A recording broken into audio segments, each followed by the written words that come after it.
Clone games are spreading like wildfire, flooding digital storefronts with shameless rip-offs of beloved franchises. What was once a rare annoyance has become a full-blown crisis, forcing major companies to fight back with lawsuits. The Pokémon Company recently won a significant case against Pocket Monster Remake, a mobile game that blatantly stole assets, names, and even the word Pokémon itself to mislead players. This wasn't like the ongoing Palworld debate, where the lines between inspiration and imitation are still being argued. This was outright theft, and the developers behind it were forced to pay millions in damages. Before we dive into the details of this lawsuit and the growing problem of clone games, make sure you're subscribed to Waz Up Nerd Insider. Here, we break down the biggest stories in gaming, anime, movies, and all things nerd culture. And if you love great deals, we've got you covered. Get 15% off new game releases at Green Man Gaming. Just check the video description or the pinned comment for more info. Now let's talk about how clone games are affecting the industry and why this legal battle is so important. Clone games aren't just inspired by successful franchises. They outright steal content, hoping to cash in on someone else's hard work. This issue extends far beyond cases like Palworld, which, despite its similarities to Pokémon, introduced original gameplay mechanics. What we're dealing with now are games that rip assets straight from existing titles and deceive players into thinking they're official. The Pokémon Company's lawsuit against Pocket Monster Remake perfectly illustrates how bad this has gotten. Back in 2021, the Pokémon Company sued Guangzhou Meichi Network Technology, the developers behind Pocket Monster Remake, for a staggering $72 million in damages.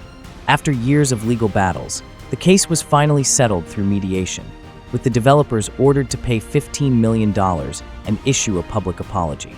This statement, as reported by Automaton, made it clear that the game had caused significant financial losses and damaged the Pokémon brand. But here's where things get interesting. This wasn't just some underground fan project that got taken down before it made any real money. Pocket Monster Remake had been running since 2015, bringing in millions of dollars through microtransactions. For 6 years, it operated in broad daylight, profiting off stolen assets before the Pokémon Company took action. Even with the lawsuit resulting in a payout, the developers likely walked away with a massive profit, raising concerns about whether this legal battle was enough to deter future copycats. The rise of AI-generated content and accessible game development tools like Unreal Engine has only made this problem worse. Developers can now create convincing-looking rip-offs in record time, making it harder for consumers to differentiate between original games and fraudulent clones. The failure of digital storefronts to properly filter out these games only adds to the issue. Sometimes, the controversy surrounding these titles actually increases their sales, as curious players buy them just to see how bad they really are. The AI-generated Animal Crossing knockoff is a prime example. Despite being a clear scam, it still fooled many players with its convincing promotional images. Clone games are on another level, completely replicating successful titles and misleading consumers into thinking they're playing something legitimate. The Pokémon Company's legal win against Pocket Monster Remake is significant because it sets a precedent. But the question remains, will this actually stop other developers from pulling the same stunt? $15 million might sound like a massive fine, but for a company that profited off a clone game for 6 years, it's likely just a slap on the wrist. Many of these developers don't just make one game, they release dozens of them, gambling on the fact that even if they get caught, they'll still walk away with more money than they lose. That's why companies like Nintendo, PlayStation, and Xbox need stricter policies for digital storefronts. Right now, it's far too easy for clone games to slip through, along with AI-generated shovelware and asset flip games that flood online marketplaces. This is a bigger challenge for mobile platforms like Google Play and the App Store, where fake games appear at an alarming rate. Even Minecraft clones pop up regularly, tricking players into downloading low-quality versions filled with ads or microtransactions. Steam, despite being the largest PC gaming platform, still struggles with asset-flipped garbage. While console storefronts have slightly better quality control, they're not immune to this issue either. The industry as a whole needs to take a stronger stance against these deceptive practices. Now, this brings us to the Palworld controversy. Unlike Pocket Monster Remake, Palworld isn't a direct copy of Pokémon, but it has sparked heated debates over whether it crosses the line between inspiration and plagiarism. From the moment it was announced, people labeled it Pokémon with guns. The resemblance between various pals and actual Pokémon was impossible to ignore, and at launch, it became even clearer that many creatures bore a striking resemblance to Nintendo's beloved monsters.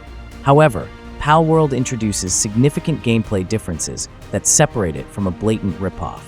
At its core, Palworld isn't just a creature-collecting game. It's a survival crafting experience where players gather resources, build bases, and create new gear.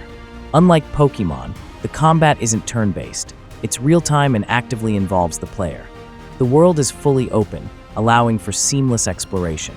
Multiplayer and live service mechanics extend its longevity, making it a completely different experience from any Pokémon title. The Pokémon Company's lawsuit against Palworld focuses on patent infringement, specifically regarding certain gameplay mechanics, rather than outright asset theft. This makes it a far more complicated case compared to Pocket Monster Remake. This lawsuit also raises an important question. Should developers be allowed to patent specific game mechanics? On one hand, protecting unique ideas is crucial, but on the other, overly broad patents can stifle creativity and limit innovation. If every game mechanic could be locked down legally, the industry would suffer. Developers need room to experiment and build upon existing ideas without fear of lawsuits. This is why the Palworld case is so complex. It doesn't fit neatly into the category of clone games, yet the Pokémon Company is still pushing legal action against it. Regardless of where you stand on Palworld, one thing is certain: clone games aren't just a problem for major publishers. They hurt consumers who unknowingly buy low-quality ripoffs, and they make it harder for indie developers to gain visibility when their original projects are buried under a flood of asset-flipped junk. Lawsuits like the Pokémon Company's may not eliminate the issue overnight, but they're an important step toward holding these companies accountable. The battle against clone games is far from over, but every lawsuit like this sends a message. Developers need to take stronger action, and digital storefronts must do a better job at filtering out scam games before they reach unsuspecting players. Whether it's a blatant copy like Pocket Monster Remake or a more complicated case like Palworld, these legal fights will shape the future of the gaming industry. What do you think? Should gaming companies crack down harder on clone games, or is there a risk of limiting creativity? Let me know in the comments, and don't forget to subscribe to What's Up Nerd Insider for more deep dives into gaming, anime, movies, and nerd culture. And if you're looking for great deals on games, remember you can get 15% off new releases at Green Man Gaming. Check the description or pinned comment for details. Thanks for watching, and I'll see you in the next one.